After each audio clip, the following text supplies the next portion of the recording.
Hi, my name is Jake Catterall, and recently I ran from the ocean to the high Atlas Mountains, a trail run that's never been done before in Morocco, and I did it all using Footpath. The film came out last week, so if you haven't seen it already, check it out because it is absolutely epic and full of adventure. I think anyone who's looking to do a trail run just kind of starts with a map. Some of my best ideas come from an almost childlike approach. I look at a world map and I just say to myself, where would I like to go in the world? I put my finger on a place and Morocco just kept coming up as somewhere that I'd love to go, but I'd never ran there before, and I also didn't know what the quality of trails was going to be. So in some way, I was like, I want to go, but I don't know how to do it. Honestly, I think the very particular or specific moment that clicked in my head when I was like, you know what, this time it's going to be all about Morocco, is when I realized that I could actually draw a trail through the paths where I wanted to go.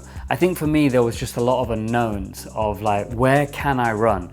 Is it legal to run everywhere? Is it safe to run everywhere? And I think as soon as I established a path, I think then I was like, okay, if it's runnable, then I think I can just go and do it.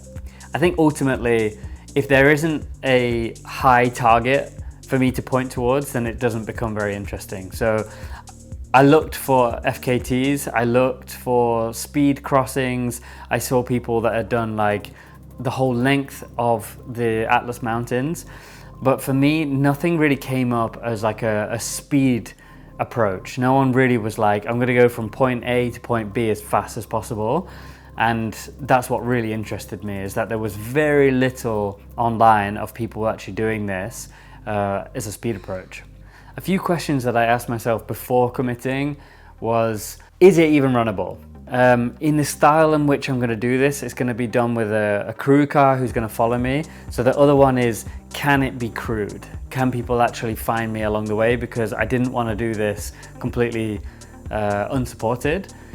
And honestly, just like, am I fit enough? Can I do what I set out to do? So like, if I set out to do 90 Ks a day, then I gotta really be sure that I can do that. Visualizing success for me is always done in two ways. One, I have a time goal, and two, I have a emotional goal. Like, can I really enjoy my run? Can I actually smile whilst I'm going through it? Like, yeah, it's gonna be tough no matter what I do, but can I do it in a way that I actually enjoy it? So I have two variables. One is speed and two is enjoyment. I think when you share a big idea or like a mission idea, you have to share it with someone who knows you very well. So I told my partner first and foremost, and we just fleshed out a little bit, is it worth going? Like, is it worth making the trip for? And is it different enough to everything I've done in the past? So in the past, I've ran multi-stage ultras over very flat ground, and I've also done multi-stage ultras over very rugged up and down vertical meters. So this one had to be a little bit different than what I'd done in the past, and how this one was different was the vertical gain was going to be very challenging. The temperature outside and the environment was also going to be really hard. And then the crewing part was going to be also very difficult. So I think those three in combination meant that this was going to be a harder challenge from what I did before. And also, just to add a bit of salt, pepper on top, it needed to be longer. So I needed to be running 20 or 30 kilometers extra than what I'd done in the past. There are loads of challenges out there. And to be honest, you just have to have a good gut feeling of the whole idea of it. Like, if the idea and if the trip doesn't fuel you up the same way as like you were as a child, you know, like you used to get so excited for holidays and trips. And I think if you can cultivate a run that makes you feel the same way as what you did as a kid, then you're on the right path. And it's pretty instant. Like, you don't have to be really intelligent emotionally to understand that, yeah, this is the right trip, because I actually feel something a lot differently about this one than all the other ones. I'm currently trying to map a route in Morocco, and I've never even been to Morocco in my life, but it's pretty exciting. Let's see how it goes. So everything has to start with a point A and a point B. And I did a mixture of two different styles of planning, which was the actual automatic routing that Footpath has. I used a lot of that as just to find where the trails were available. And second of all, I used the satellite view to really zoom in to the map to make sure that wherever this trail was taking me, there was also an underlying satellite view which I could actually see roads ahead of me. Because I think as any trail runner, you have to have some confidence in where you're about to run, especially one, if you've never been to that country before, but two, do I trust this? Like, do I trust that this trail that it's taking me on is actually where it's going? So I was cross-referencing the sort of path that it was auto-generating for me, as well as a satellite view that was underneath the trail. Piecing together the actual route, the final route in the end, I really wanted to make sure that I was staying on the mountains for as long as I could. So any time that it routed me out of the mountains, I kept having to like pull the trail like back into the mountains and make sure that even if it did snap somewhere else, I would use these sort of anchor points to make sure that like where I wanted to run was where the trail was taking me. What made this route actually possible was the clear and obvious understanding that there was a supporting road that could be tracked with a vehicle. I think that was probably one of the most important parts to this, because one, we wanted to film it, and two, I needed to be supported with food and water and what have you. So it was really important that a car could follow along with this trail. And again, as long as you can really zoom in to these satellite views, I think that's where you start to really be able to put this plan together. You know, you have an athlete who is running on a trail, but you also need to be supported by the crew car. And that can only be done when you can really get some reassurance that both parties are going to be able to be facilitated on two different tracks, but that they kind of come together at some point. There was a lot of research that went into the environment. So you have social research that needs to be done. So that's, how is it politically in Morocco? How is the relationship between sort of the policing bodies and tourists? So we needed to sort of get on board with what was the normal relationship like. And it doesn't take too long. You can check out TikTok or anywhere online, just the sort of like current goings, like what do you have to do to negotiate with people. Some basic language, I think it was quite good. Also, always download Google Translate, like that is also very helpful. But of course, it's very hot in Morocco, so understanding the temperature was also something that was really important and even critical to the success of the project. So understanding heat means understanding your sweat and sodium. I mean, I sweated a lot on this trip, and understanding how to respond is very important. Obviously, planning anything, being behind your computer versus being there in the field are two very different things. And I think the very obvious things were I could build a trail that I could run on. That was obvious. I think that was very clear. What was not very obvious was the quality of the trail, and if the trail was even a trail. Because many times that the trail that I was running on actually was a sort of trucker road, and it was very hard to distinguish between them because these trucker roads were like completely covered in mud. And now that I am aware of the surroundings and I understand the satellite images a bit more, the very small satellite pictures of like very tight trails, they're not animal paths, they're actually trail paths for running. We had some problems, we had some mishaps on the trip itself. So we scheduled sort of 5 days as a whole to be able to complete this trip, and I was really gunning for 4 days. We had some troubles on the trip, and in the documentary you'll see that I experienced some really intense food poisoning that slowed us down quite a lot.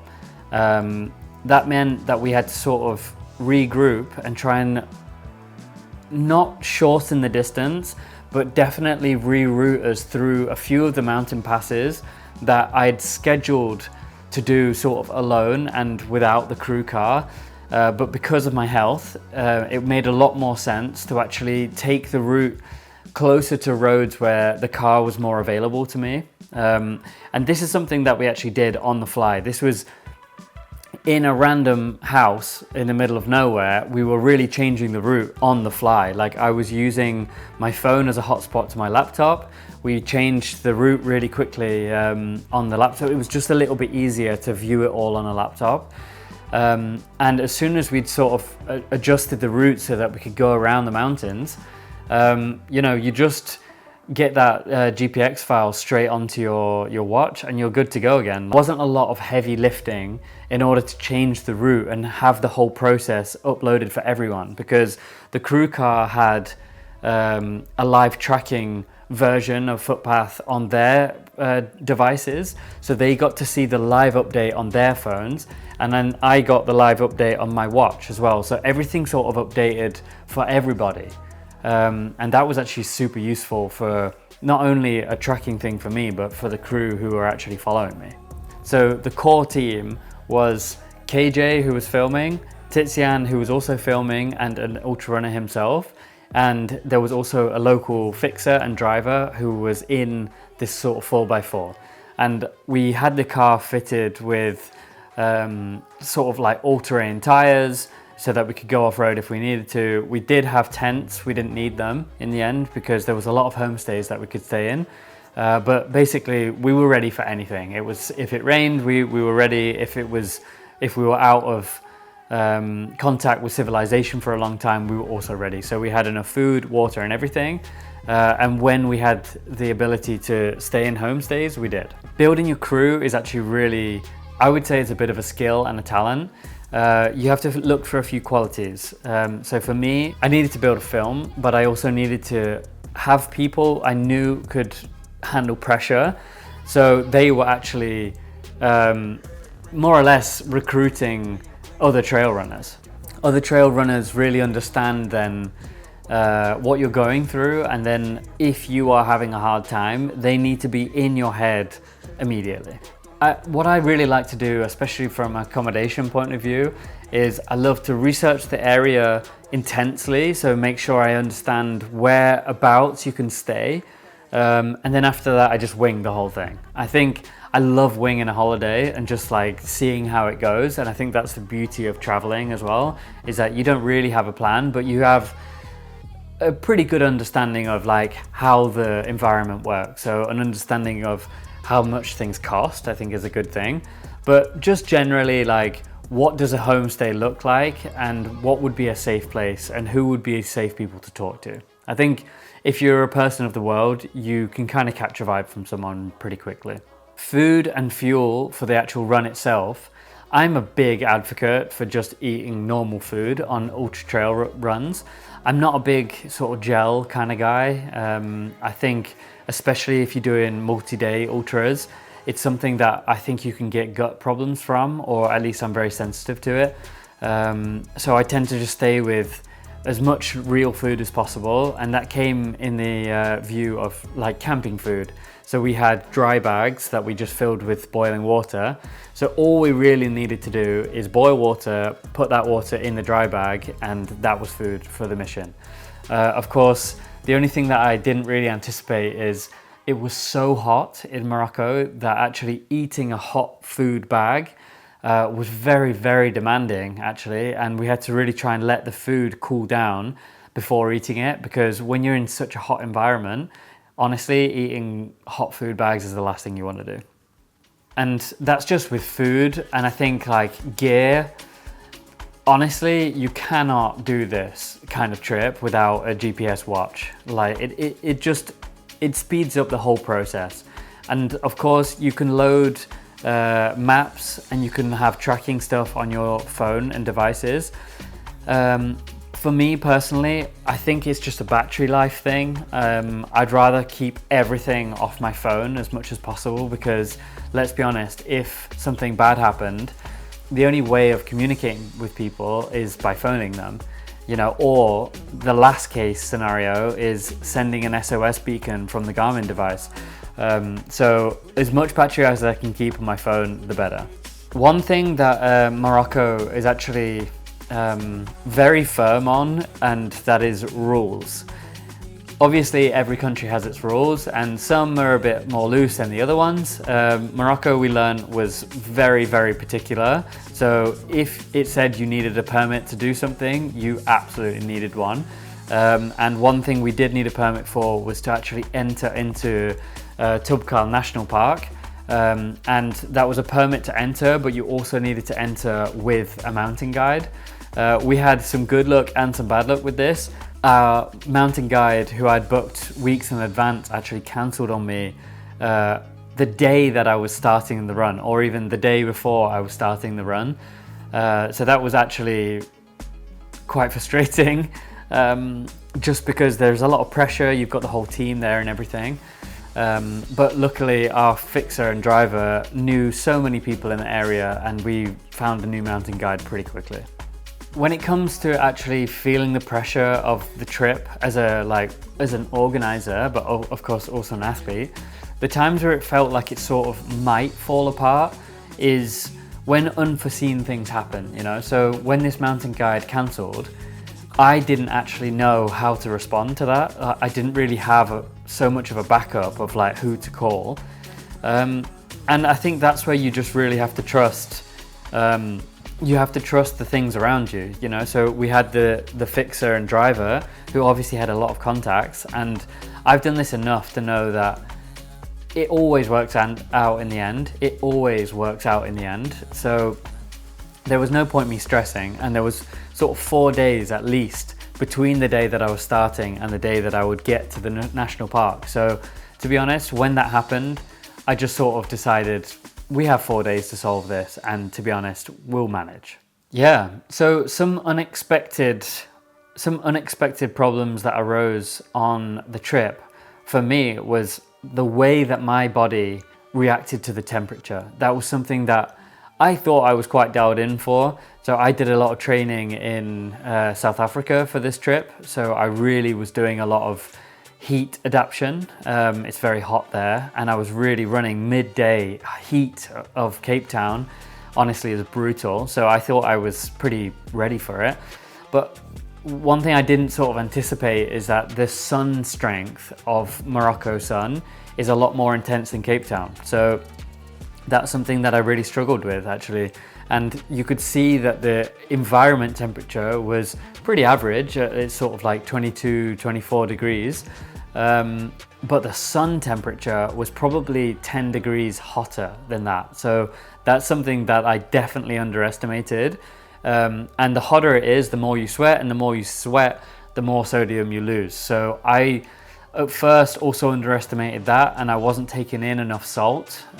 So we've really had to get clever with that in day 2 and onwards, where I was really having to get on top of the salt intake. I think my biggest oh shit moment was, I think when you're running up a mountain that like barely anyone has ever ran on before, or any tourists at least, you literally are running on paths that probably only sheep have gone up.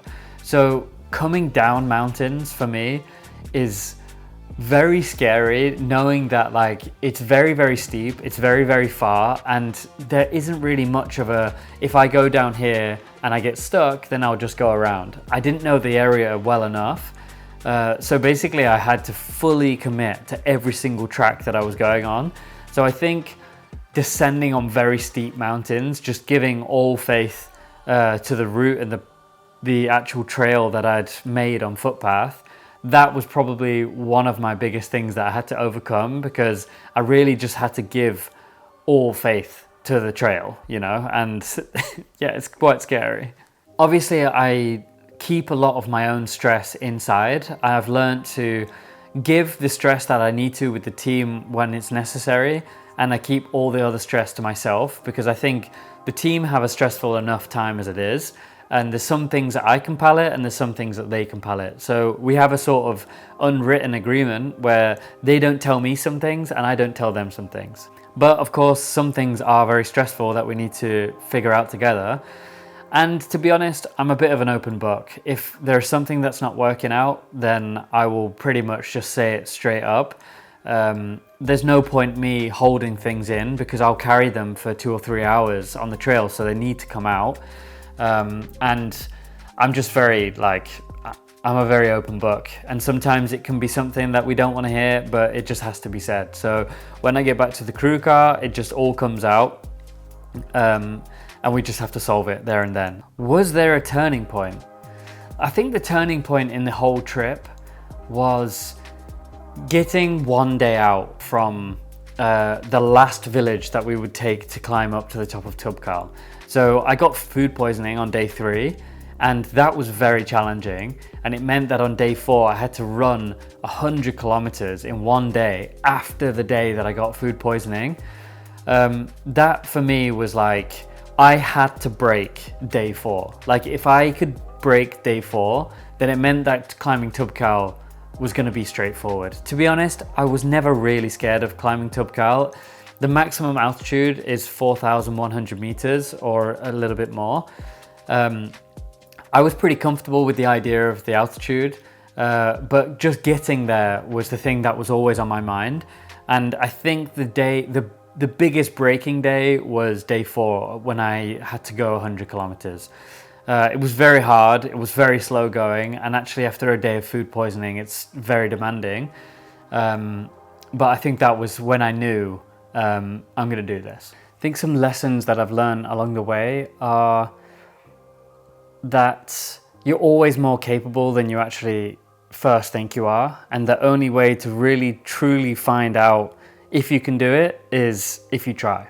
So I constantly try new challenges that test me in ways that are more challenging, and I've done this sort of step by step in small increments.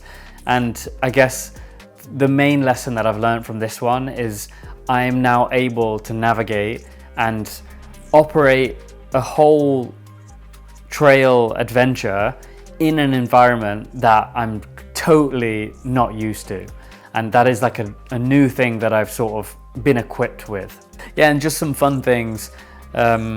This trip is obviously going to impact what I'm going to do next. Now that I'm equipped with some new skills, now I can try out more difficult trails that will challenge me harder than before. So now, instead of looking for bigger, because that's what I was getting stuck in. I was getting stuck in, I need to find a bigger trail. But now I'm thinking, how can I make a really complex trail? Something that people aren't looking for. This adventure's definitely changed the way that I look at myself, like the outlook that I have on my own athlete perspective. It's changed me, because now I've been able to navigate in a country that I've never been to, for one. 2, being able to push through temperatures that really I've never been used to before. Like, that is a heat that I've never experienced before. So that's really challenged me, and I can take all of that information and put it into a new challenge. Every time you get through one of these challenges, you can put it straight into a new one. So I've just sort of leveled up. Okay, one piece of advice that I would give to people after doing this trip is you are so much more capable than you think you are. And you only discover that through the actual doing of it. So I obviously just chose a random trail in the middle of Morocco, and I had to slowly decide that I was able to do it. So the advice is, you have to lay down your first anchor point, a starting point. You have to really foster and think about like the trail and the adventure that you want to have, and then slowly commit to it, you know, and you can only discover if you can actually do it or not by actually doing. So create your route, dream about the idea, and in the end, you just have to go and do it.